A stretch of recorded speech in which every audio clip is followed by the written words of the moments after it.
Working.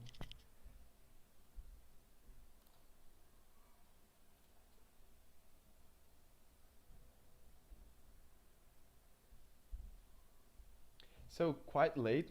Sorry for that because my internet connection wasn't working. Uh, for some reason, like it just stopped, and it came back like right now, and here I am. So, those of you that are there, good afternoon. All good? All good. Um, Today's class is about stative verbs. I don't know if you heard it that term before or not, but let's head into that.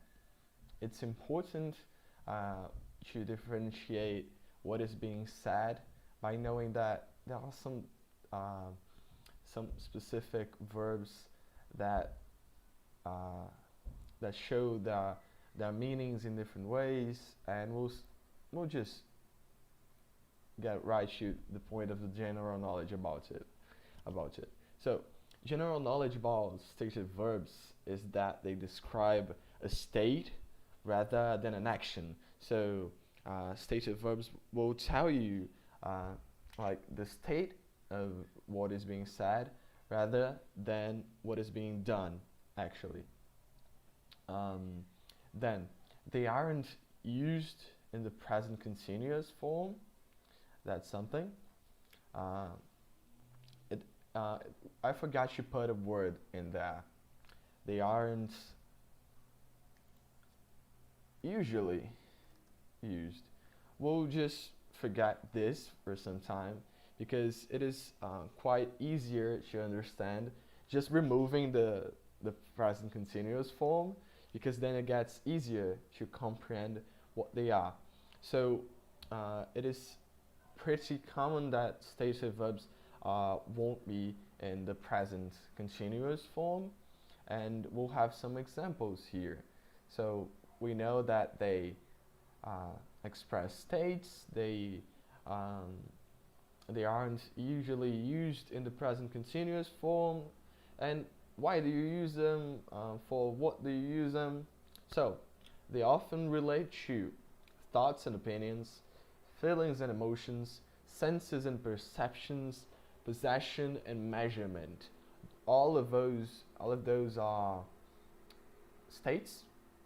So we can connect states with stative verbs. Stative verbs. That's why uh, we have like these four uh, categories, but they are quite subjective. So I'll use them just to explain it in an easier way.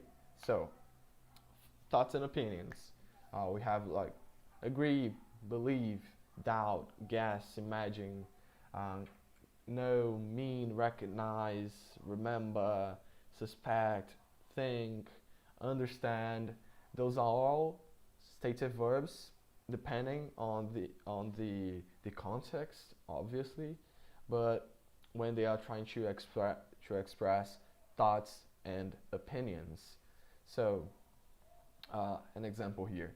I believe white chocolate isn't chocolate. Here I'm expressing an opinion, a thought, so it wouldn't be correct for me to say I'm believing white chocolate isn't chocolate. Why is it like that? Because believe in this context is a stative verb, and stative verbs refer to states, and states are not expressed in the continuous form in English. So here we can see an example of a stative verb being used to express opinion. This image is neat. So another type of use for stative verbs is feelings and emotions. So we had thoughts and opinions here, and now we have feelings and emotions. Uh, Dislike, hate, like, love, prefer, want, wish. All of those, when referring to feelings and emotions, are stative verbs. You need to look at the context of what is being said, but you must know that there is a state that is being showed by the verb, and this state can be connected to feelings and emotions, as it can be connected to thoughts and opinions, to senses and perceptions, to possession and measurement. We'll head into all of that in this class. So we had thoughts and opinions, feelings and emotions. Here we have dislike, not liking someone, hate, like, love, prefer, want, wish. Those are all states. You have a feeling or you have an emotion, or someone has an emotion or a feeling, and it is being described by that verb, a stative verb. So, I wish I could sleep all day. That's a wish of mine. It connects to my subjective self, quite a feeling, quite an emotion. It is something that is a desire of yours. So here, as it is expressing the state of desiring something, it is a stative verb. And it wouldn't be grammatically correct to use the continuous form there. So saying, I'm wishing I could sleep all day wouldn't be grammatically correct. Of course, that's the grammar of the language. So in the grammar, that happens. Senses and perceptions, again. The verb appear, be, feel, hear, look, see, seem, smell, taste. Those are all senses and perceptions that can be expressed through verbs. Those are verbs that express senses and perceptions, actually. They are stative verbs depending on the context. So, in this phrase here, this rapadura tastes delicious. The perception that you have when you eat a rapadura is that it is delicious. So, what is the state of perception that you have? The rapadura being delicious. However, how do I say that in English with the verb taste? I wouldn't say this rapadura is tasting delicious, because here I'm describing a perception of mine that is a state, and because of that I can say that it is a stative verb, and stative verbs do not use continuous forms. So this rapadura tastes delicious would be the correct way, not this rapadura is tasting delicious, for example. So we had thoughts and opinions, feelings and emotions, senses and perceptions, and now possession and measurement. So here, the verb to belong, to have, to measure, to own, to possess, to weight, those are all verbs that express possession and measurement. So the state of that having of belonging to something, like belong and have, of having a certain length, or having a certain weight, is what is being said through these verbs. So we are trying to just describe a state of something. In this case here, this rapadura weighs 3,225 kilograms, 3 tons. This actually exists. It is in the city of, I forgot the name of it. Oh, it's Pindoretama. Pindoretama, the city of Pindoretama in Ceará. It is huge, like 3 tons. And what is being said here? I'm saying that it weighs 3 tons. And what does that mean? That it has a certain measurement of how much does it weigh, and the state waiting uh, that that certain amount is what is being described. So we are describing the state of something that weighs 3.25. So 3,000 kilograms and some more. We're describing that state, and by describing states, we are uh, actually using a stative verb. And it wouldn't be nice to say, like grammatically nice, to say this rapadura is weighing 3.2, and that it goes 3.2 tons, right? I was, for some reason, I couldn't remember the word ton, but that's it. Uh, so we've seen these categories of stative verbs, so thoughts and opinions, feelings and emotions, senses and perceptions, um, possession and measurement. Those are all um, those are all related to stative verbs. And now we'll have some exercises here, right? Sorry. Oh, so are you making bread? It's like we'll have the sentence that is incomplete and the verb that we should use here as a stative verb. Remember, as a stative verb, depending on the context. Actually, we'll see if we are actually going to use the stative verb or not. So, are you making bread? It, are you making bread? Then it amazing. So, what would be the correct way? It smells amazing, or it is smelling amazing. What do you think? What do you think would be the correct way?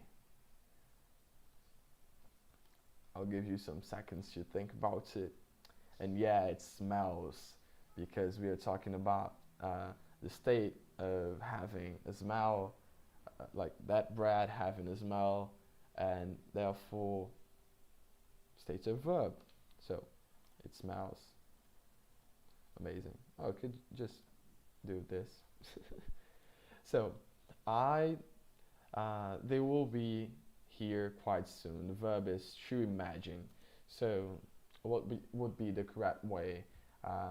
I imagine, or I am imagining. Some seconds for you. I guess you have already like understood this part. Like, I hope so, because it is quite logical. So it wouldn't be grammatically correct to say I am imagining, because as we said, thoughts and opinions are related to stative verbs. So, this is the correct way, because, well, it is a thought, it is a way of thinking, and because of being described as a state, that we should use a stative verb, and stative verbs do not use the continuous form. So, this phrase here, and the verb to have. So, what would be the options here? We will have, or will be having.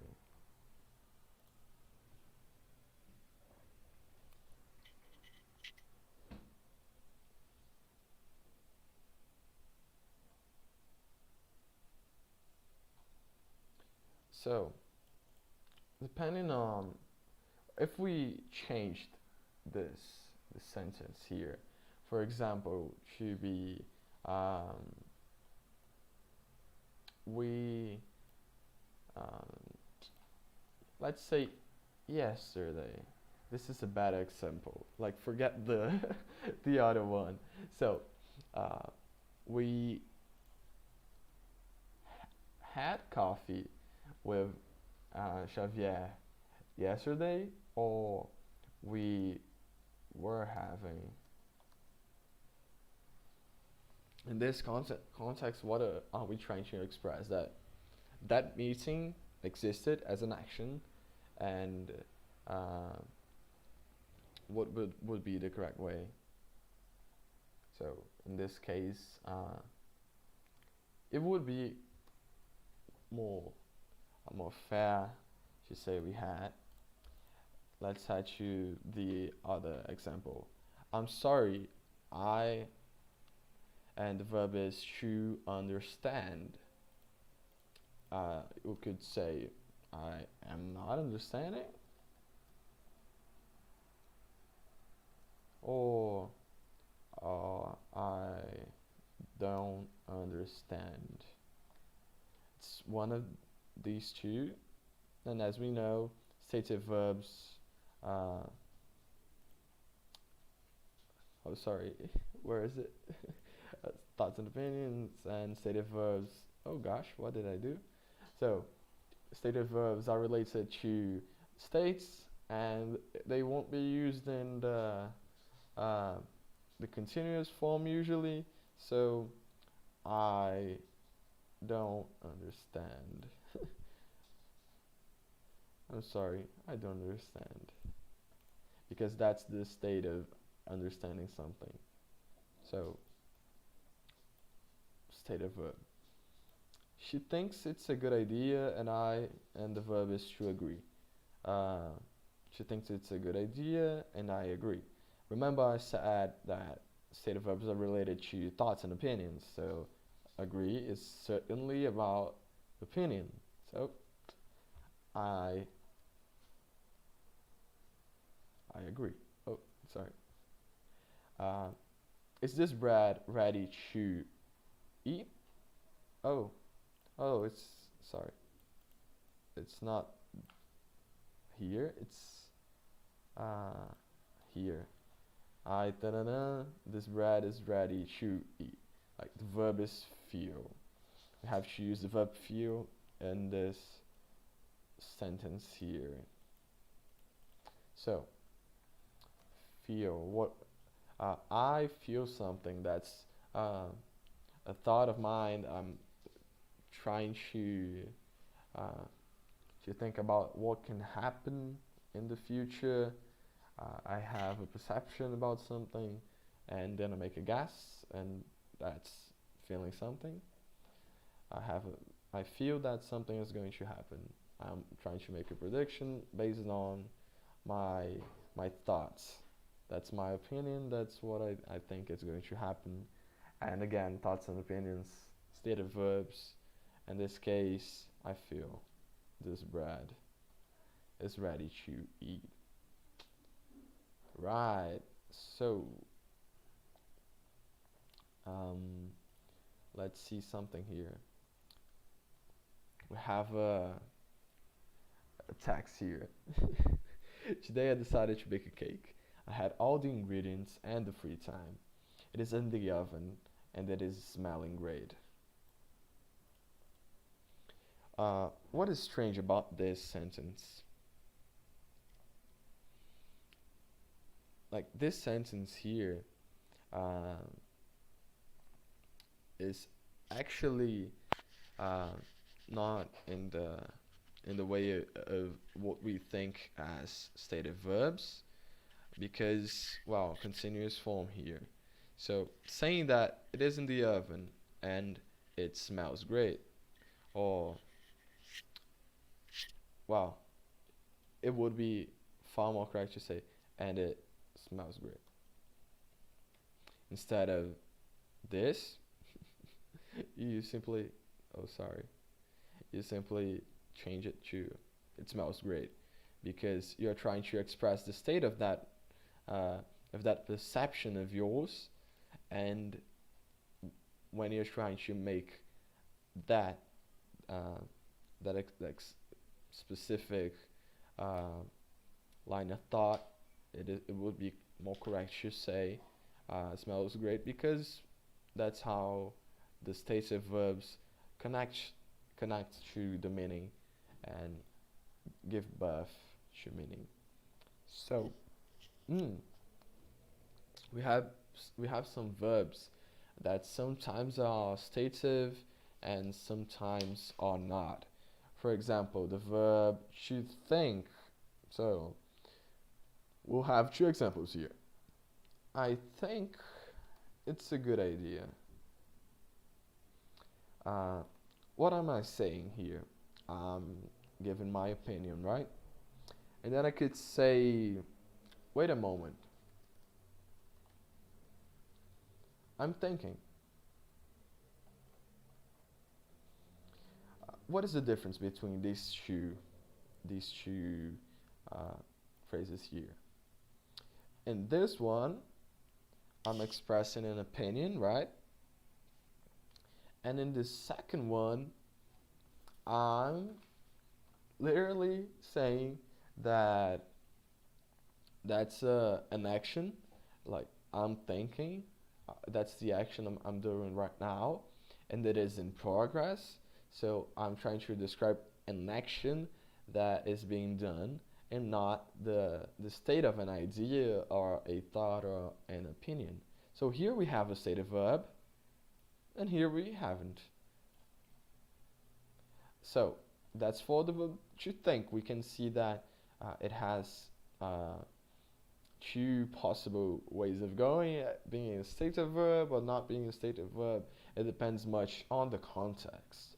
So let's add to another verb here, the verb to have. So we'll have this example here. I have an old car.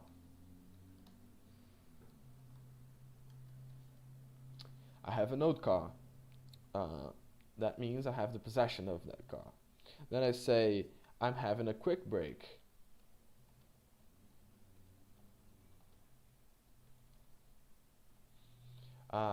The question is, does does this sentence have the same meaning as this sentence? Of course not. Uh, Another question, does this verb have the same meaning as this verb? They are both have in different conjugations, but are those in the same meaning? No. Here we are saying I have an old car, that's possession. Here I'm having a quick break, that's a period of time in which you're doing an action, the action of stopping for some time, for doing like nothing because you're working or something like that, and you just stop for a break, a quick break. So that's an action that is being performed, that is in progress. We can see that it's an action. Whilst here, what is being said is that you have the possession, so the state of possessing something is being described here, and that something is an old car. And when describing stative verbs, so we had here think, we had have, and now we'll have see. So do you see any problems in that?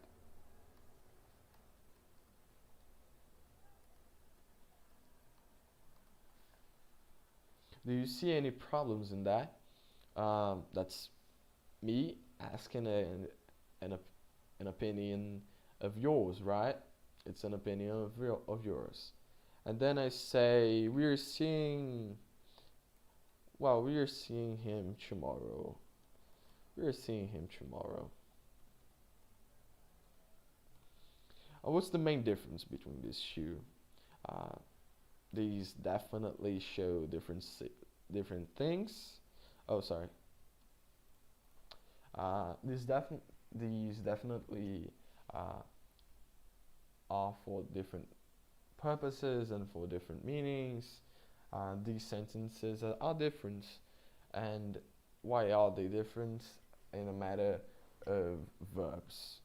Because this verb here, see and seeing, these are the same verbs, but like this is the same verb actually, but conjugated in different in a different way. So, uh, does this meaning uh, does this meaning make some sense that is the same as this one? Well, here, do you see any problems in that? Uh, you are asking opinion. We are seeing him tomorrow. I'm expressing an action that is going to happen. The verb see here is not about the look or visiting something. It's mostly about opinion. So it's mostly about asking someone about what they think, whether, and and that's it, basically, because um, it's what the sentence is trying to do. It is trying to extract information, and the verb does that. The verb uh, is the one that shows, oh, okay, I want to know your opinion, and therefore we have here an opinion, and stative verbs are connected to opinions, and we could say that this is a stative verb. So, in the second sentence here, we are seeing him tomorrow.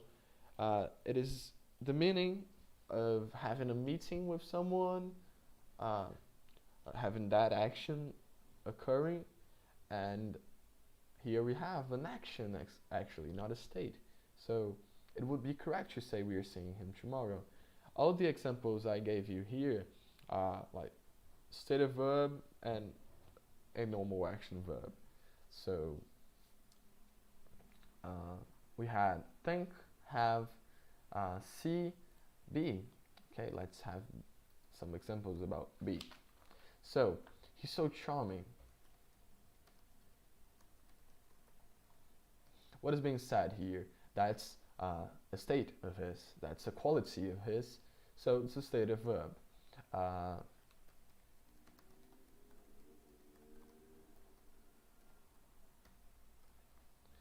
He's being unhelpful. That describes a temporary behaving. That's an action that he's doing for a certain period of time, being unhelpful.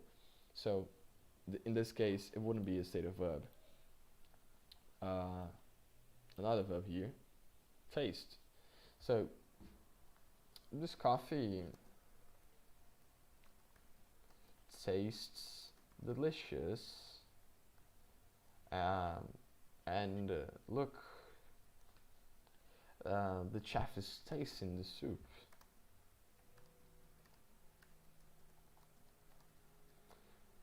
In the first one, I'm saying that that coffee tastes lit, is good. In the second one, I'm saying that the chef is tasting the soup. In the first one, I'm giving my opinion about the coffee, right? In the second one, the chef is doing an action, and wow, that's the action that he's doing, tasting the soup. He's actually going there, improving it by eating it, and therefore it's an action. Whilst in the first example, that's a state of my opinion, actually my perception. Remember the rapadura here, that's my perception about the world. So let's summarize what we've seen here. Stative verbs describe a state rather than an action. They aren't used in the present continuous form. They often relate to thoughts and opinions, feelings and emotions, senses and perceptions, possession and measurement. Well, we had some exercises here.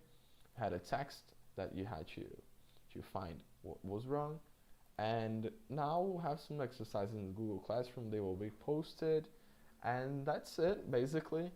Now we have two people here, but I don't know if I'm actually going to type something in the chat because like no one answers, like never. I feel like those teachers in the online classes. It's horrible. Like you're just talking to a screen. Sometimes you feel alone, and it happens. So we'll have some exercises in Google Classroom, and that's it. 13 minutes of class. I thought we had like 15 minutes. So that's it, guys. I hope you stay well. I hope you liked this class. Remember, stative verbs are for states, not for actions. And that's it. Thank you a lot, and bye bye.